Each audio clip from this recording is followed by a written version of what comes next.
نحمدہ و نصلی علی رسولہ الکریم اما بعد۔ پارہ نمبر 16 سورہ طٰہٰ آیت نمبر 45 اعوذ باللہ من الشیطان الرجیم بسم اللہ الرحمن الرحیم قالا ربنا اننا نخاف ان يفرط علينا أو أن يطغى قال لا تخافا إنني معكما أسمع وأرى صدق اللہ العظیم۔ حضرت موسیٰ علیہ السلام کی کوہ طور پر اللہ تعالیٰ سے ملاقات ہوئی۔ اللہ تعالیٰ نے آپ کو نبوت رسالت کا منصب عطا فرما دیا۔ آپ نے دعا مانگی، اللہ تعالیٰ نے وہ دعائیں قبول فرما لیں۔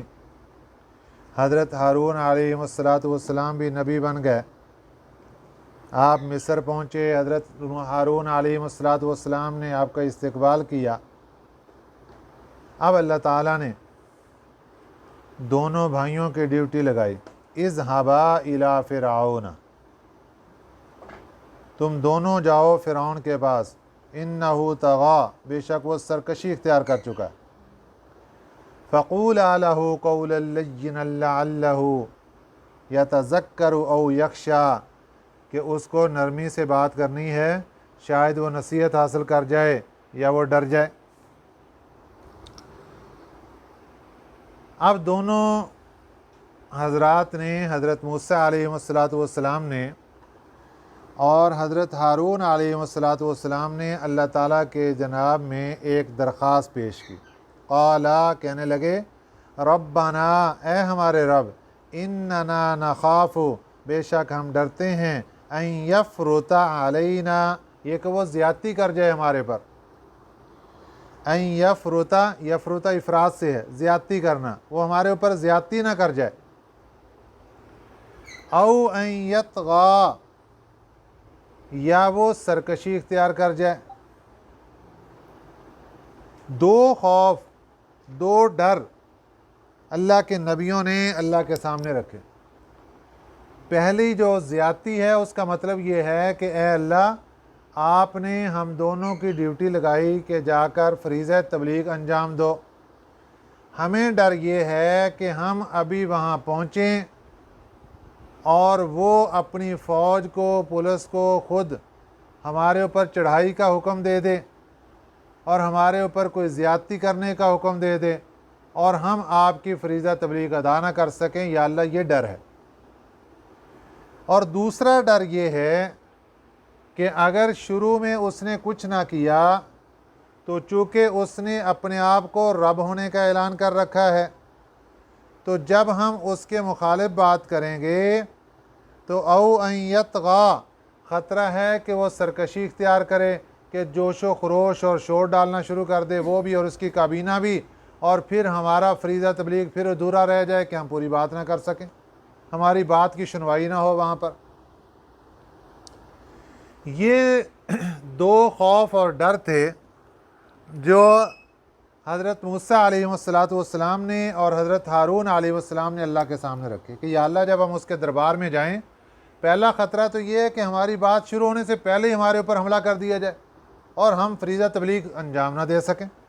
دوسرا ڈر یہ ہے کہ اگر ہم شروع کر بھی لیتے ہیں بات تو پھر درمیان میں وہ شور و گل شروع کر دے اور پھر ہماری بات پوری نہ سنی جائے، تو خطرہ یہ ہے کہ ہم اپنے فریضہ تبلیغ کو پورا نہیں کر سکیں گے، اللہ تیرے حکم کو پورا نہیں کر سکیں گے۔ اس کا کوئی حل؟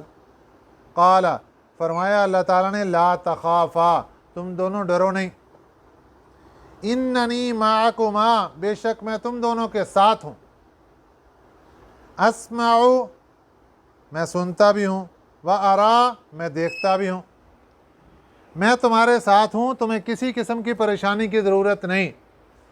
تمہارے یہ دونوں خوف، تمہارے یہ دونوں ڈر، ان کو دل سے، دماغ سے نکال دو، تمہیں کوئی پریشانی نہیں ہوگی، کیونکہ میں اللہ کی ذات تمہارے ساتھ ہوں۔ فَأْتِيَاهُ،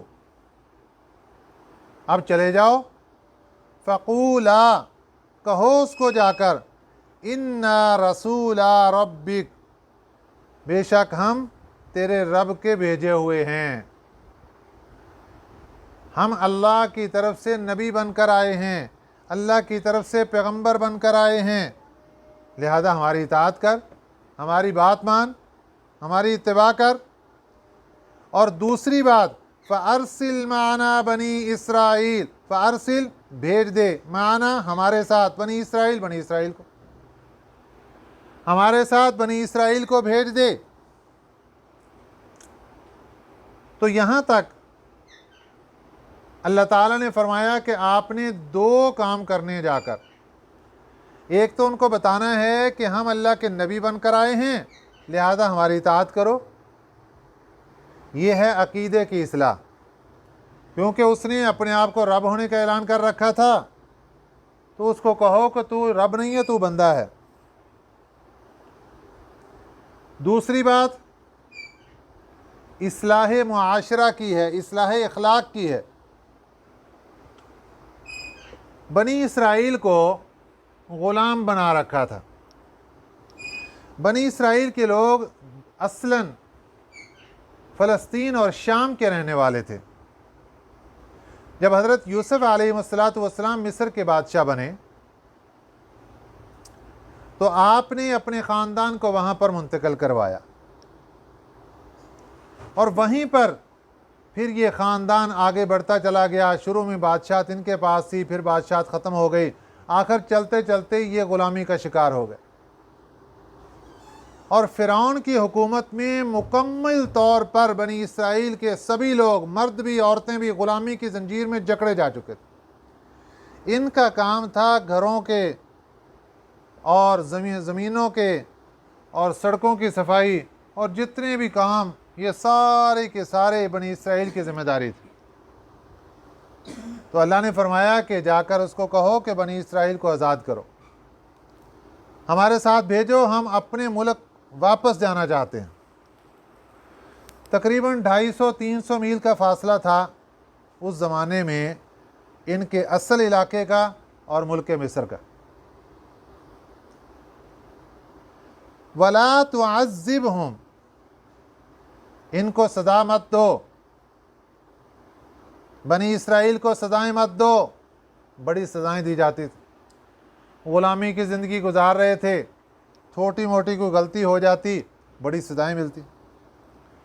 قَدْ جِئْنَاكَ بِآیَةٍ مِّن رَبِّكَ، تحقیق ہم لے کر آئے ہیں، بِآیَةٍ نشانی، مِّن رَبِّكَ تیرے رب کی طرف سے۔ وہ نشانی کیا تھی؟ حضرت موسیٰ علیہ السلام کے پاس جو معجزات تھے وہ نشانی تھے۔ والسلام، اور سلامتی ہے، علی من، اس شخص پر، اتبع الہدا، جو پیروی کرے ہدایت کی، جو اتباع کرتا ہے ہدایت کی، سیدھے راستے کی، اس پر سلامتی ہو۔ انا قد اوحی الینا، اب یہ چلے گا وہاں پر جا کر بات چیت شروع ہوئی، اللہ تعالیٰ کا پیغام پہنچایا، اور اس میں یہ ارشاد فرمایا کہ انا، بے شک ہم، قد تحقیق، اوحی الینا، ہمیں حکم ملا ہے، اوحی الینا وحی کی گئی ہمارے اوپر، ان العذاب علی من کذب وتولی، کہ بے شک عذاب ملے گا اس بندے کو جس نے جھٹلایا، وتولی اور منہ پھیر لیا، اس کو اللہ کا عذاب ملے گا۔ یہ ہمیں حکم ملا ہے، ہمیں اللہ کی طرف سے وحی آئی ہے۔ اشارہ کس بات کی طرف تھا؟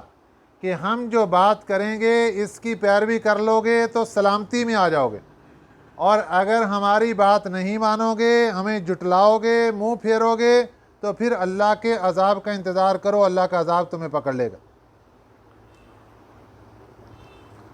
جب اتنی بات کی تو فرعون کہنے لگا، قالا کہنے لگا، فمن ربکما یا موسیٰ، تم دونوں کا رب کون ہے اے موسیٰ؟ قالا، فرمایا حضرت موسیٰ علیہ السلام نے، ربنا، ہمارا رب، الذی، وہ ذات ہے، اعطا کل شیء خلقہ، جس نے عطا کی ہر چیز کو خلقہ، اس کی صورت، اس کی تخلیق، جس نے ہر چیز کو اس کی تصویر عطا فرمائی، اس کا نقشہ نمونہ عطا فرمایا، ہمارا وہ رب ہے۔ ثم ہدا، پھر اس کی رہنمائی بھی کی۔ ہر جاندار کو دیکھیے، اللہ تعالیٰ نے اس کی پیدائش سے پہلے اس کے سارے نین و نقش، اس کی صورت کتنی خوبصورت بنائی، اور جیسے ہی وہ دنیا میں آتا ہے، وہ آنکھ کھولتا ہے، اللہ اس کی کھانے کی طرف، اس کی ضروریات کی طرف اس کی رہنمائی فرماتے ہیں۔ اس کی مثال دیکھیے، جانور کا بچہ، بکری کا بچہ دیکھ لیں، ابھی پیدا ہوتا ہے، چند منٹ گزرے اور وہ اٹھ کو کھڑا ہوتا ہے اور جا کر ماں کا دودھ پینا شروع کر دیتا ہے۔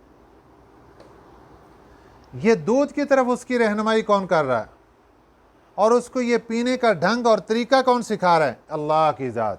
یہ ہے ثم ہدا۔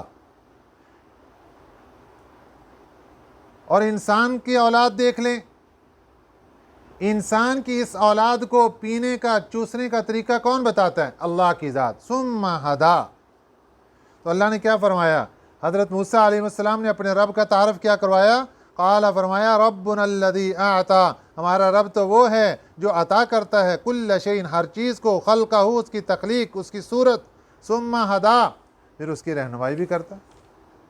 پہلے اس کی تخلیق، اس کی صورت بناتا ہے، پھر اس کی رہنمائی کرتا ہے۔ اب جب حضرت موسیٰ علیہ السلام نے فرعون کے برے دربار میں یہ کہا کہ اِنَّا قَدْ أُوحِيَ إِلَيْنَا أَنَّ الْعَذَابَ عَلَى مَنْ كَذَّبَ وَتَوَلَّى، کہ اللہ کی طرف سے ہمیں یہ حکم ملا ہے، اس بندے کو عذاب ملے گا جس نے جھٹلایا اور جس نے منہ پھیرا، اس کو عذاب ملے گا۔ اب فرعون نے سوچا کہ یہ اتنی بڑی مجلس اور ساری کابینہ کے لوگ بیٹھے ہیں، لہذا میں یہاں پر ایسا سوال کروں جس سے یہ لوگ حضرت موسیٰ علیہ السلام سے بدظن ہو جائیں۔ وہ کہنے لگا کہ اچھا یہ بتائیے کہ جو ہم سے پہلے لوگ گزر چکے ہیں ان کے بارے میں تمہارا کیا خیال ہے؟ ظاہر ہے وہ بھی شرک کرتے تھے، جو تم کہتے ہو کہ وہ شرک کرنے والے کو جھٹلایا، اس نے جھٹلایا اور تو اس کو عذاب ہوگا، تو اس کا سیدھا سا جواب تو یہ بنتا تھا کہ ان سبھی لوگوں کو عذاب ہو رہا ہے۔ لیکن حضرت موسیٰ علیہ السلام اللہ کے نبی تھے، آپ نے یہ جواب نہیں دیا، کیونکہ یہ جواب دینے سے ساری کابینہ مخالف ہو جاتی اسی وقت کہ ہمارے آباء و اجداد کے بارے میں کیا خیالات کہہ رہے ہو۔ قال، فرعون کہنے لگا فما بال القرون الاولی، کیا حالت ہے، کیا حقیقت ہے قرون الاولی، پہلی جماعتوں کی۔ بال کہتے ہیں حقیقت کو، حال کو۔ جو پہلی جماعتیں، پہلی امتیں گزر چکی اور انہوں نے اپنے نبی کی بات نہیں مانی، ان کی کیا حالات ہیں ذرا بتائیے۔ قال علمها عند ربی، حضرت موسیٰ علیہ السلام نے فرمایا اس کا علم تو میرے رب کے پاس ہے۔ قال علمها، اس کا علم، عند ربی، میرے رب کے پاس ہے، فی کتاب، لکھی ہوئی کتاب میں، لوح محفوظ میں لکھا ہوا ہے۔ اب اس سے جواب بھی دے دیا اور جواب کا اس انداز سے اظہار نہیں کیا جو فرعون چاہتا تھا۔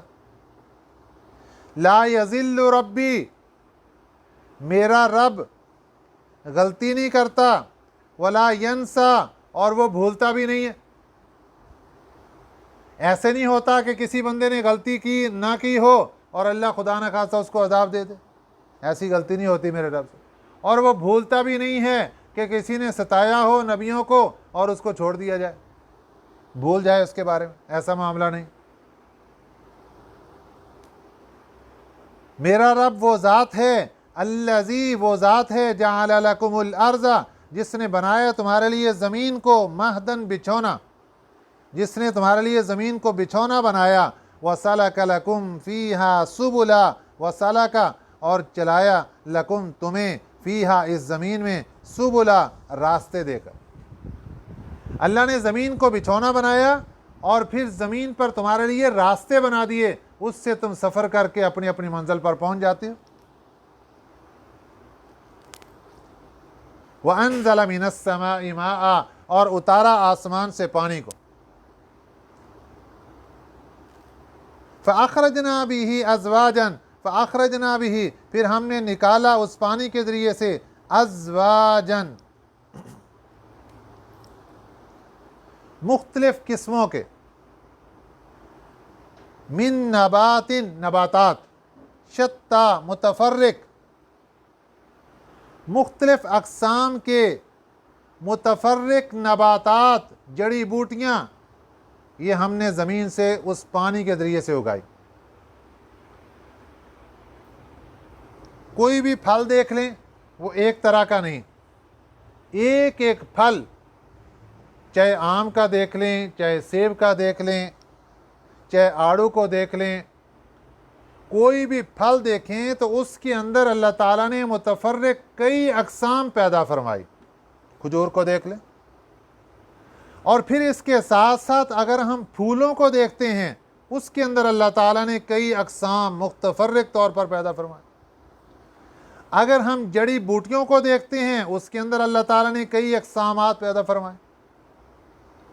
گھاس پھوس کو دیکھیں, چارے کو دیکھیں تو اللہ نے اس کے اندر کئی اقسام پیدا فرمائے. درختوں کو دیکھیں تو اللہ نے اس میں کئی اقسام پیدا فرمائے.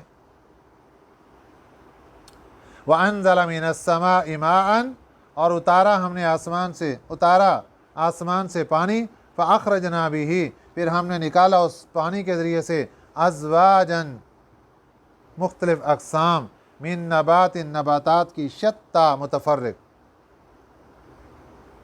کلو کھاؤ تم, ورعو اور چرواؤ تم, انعامکم اپنے چوپاؤں کو. یہ جو مختلف قسم کا سبزہ زمین سے نکلتا ہے, اے انسان تیرے لیے بھی اجازت, کلو کھاؤ اس سے, جو پھل ہیں سبزیاں ہیں کھاؤ. ورعو انعامکم اور اپنے جانوروں کو بھی چراؤ, یہاں پہ جو سبزہ ہے چارہ ہے جانوروں کو بھی دو. ان فی ذلک لآیات بے شک اس میں نشانیاں ہیں, لأولی النہی عقل رکھنے والوں کے لیے. اولی کا معنی ہے والے, نہا کا معنی عقل. نہا کا لفظی معنی نہیں سے ہے, منع کرنے والے, بری باتوں سے روکنے والے, بری باتوں سے باز آنے والے, یہ ہے عقل مند لوگ. ان فی ذلک لآیات لأولی النہی بے شک اس میں نشانیاں ہیں عقل والوں کے لیے. منہا خلقناکم اسی زمین میں سے ہم نے تمہیں پیدا کیا. وَمِنْهَا نُعِيدُكُمْ اور اسی زمین میں ہم تمہیں دوبارہ لوٹائیں گے. وَمِنْهَا نُخْرِجُكُمْ اور اسی زمین سے ہم تمہیں دوبارہ نکالیں گے. تارتن اخرى دوسری مرتبہ. یہ وہ آیت مبارکہ ہے کہ جب انسان کو قبر کے اندر ڈال دیا جاتا ہے, پھر اس کے اوپر مٹی ڈالی جاتی ہے, تو مٹی کے بارے میں حکم یہ ہے کہ کم از کم 3 چلو ہر مرد وہاں پر قبر کے اوپر مٹی ڈالے دفن کے وقت. اور پہلا چلو جب ڈالے گا تو وہ پڑھے منہا خلقناکم, کہ اللہ اعلان کر رہے ہیں اے انسان اسی مٹی سے ہم نے تمہیں پیدا کیا تھا. پیارے پیغمبر صلی اللہ علیہ وسلم نے ارشاد فرمایا, حضرت ابو ہریرہ رضی اللہ تعالیٰ عنہ راوی ہیں, میرے آقا صلی اللہ علیہ وسلم کا ارشاد گرامی ہے کہ ہر پیدا ہونے والا انسان جب اس کی خوشخبری اور پیدائش کا وقت ماں کے رحم میں شروع ہوتا ہے, اس کا آغاز, تو اللہ تعالیٰ مٹی کا ایک ذرہ اس کی ناف میں رکھ دیتے ہیں. وہ مٹی کا ذرہ جہاں جا کر اس نے دفن ہونا ہے، جس ذرے کے اوپر، جس مٹی کے مقام پر اس نے دفن ہونا ہے، اللہ وہاں کی مٹی کا ذرہ اس کی ناف میں رکھ دیتے ہیں، اور وہ اس کی مٹی کے ساتھ ہی وہ دنیا میں آتا ہے، اور اسی مٹی کے ساتھ وہ دنیا میں آیا، اس لیے فرمایا منہا خلقناکم، ہم نے اسی مٹی سے تمہیں پیدا کیا، وفیہا نعیدکم، اور اسی مٹی میں ہم تمہیں دوبارہ لوٹائیں گے۔ تو انسان جس مٹی سے پیدا ہوتا ہے اسی مٹی میں انسان کو جا کر دوبارہ دفن کر دیا جاتا ہے۔ میرے آقا صلی اللہ علیہ وسلم نے ایک مرتبہ ارشاد فرمایا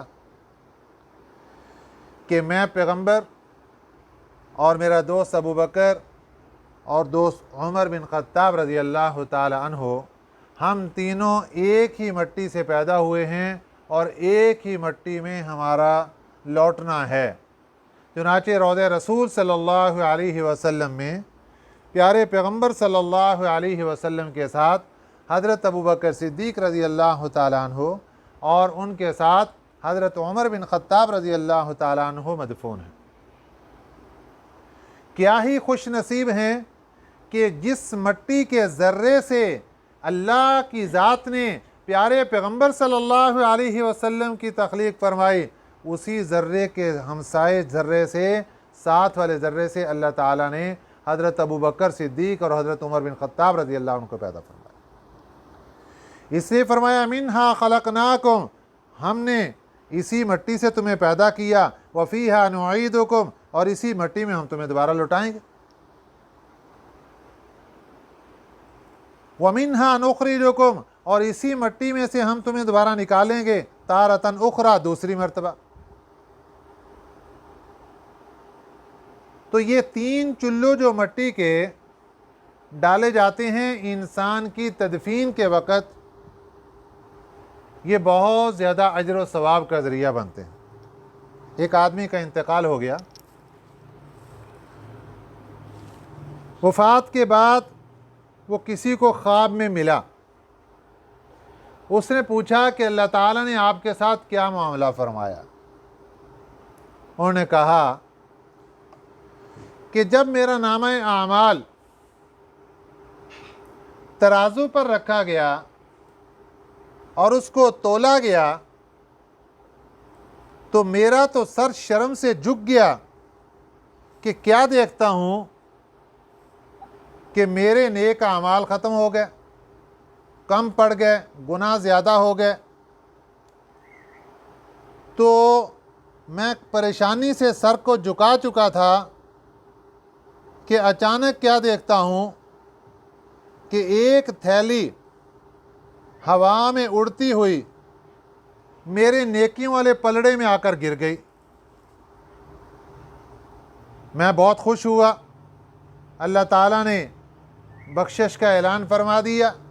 میں نے جب اٹھ کے دیکھا کہ یہ کیا چیز ہے جس کی وجہ سے میری بخشش ہو گئی، تو دیکھا تو وہ تھوڑی سی مٹی تھی ایک تھیلی کے اندر باندھ۔ اللہ تعالیٰ کی جناب میں درخواست کی کہ یا اللہ یہ کون سی مٹی ہے جو میری شفاعت کا اور میری بخشش کا ذریعہ بن گئی؟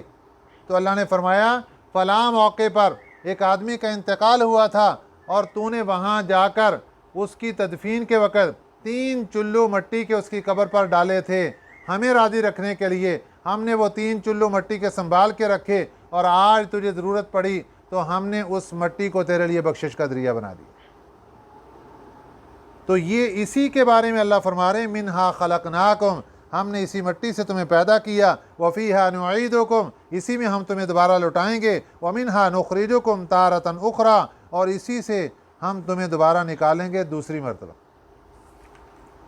تو یہ وہ مٹی ہے جس سے انسان کی پیدائش ہوتی ہے، اور اسی مٹی کے اندر انسان کو دوبارہ دفن کر دیا جاتا ہے۔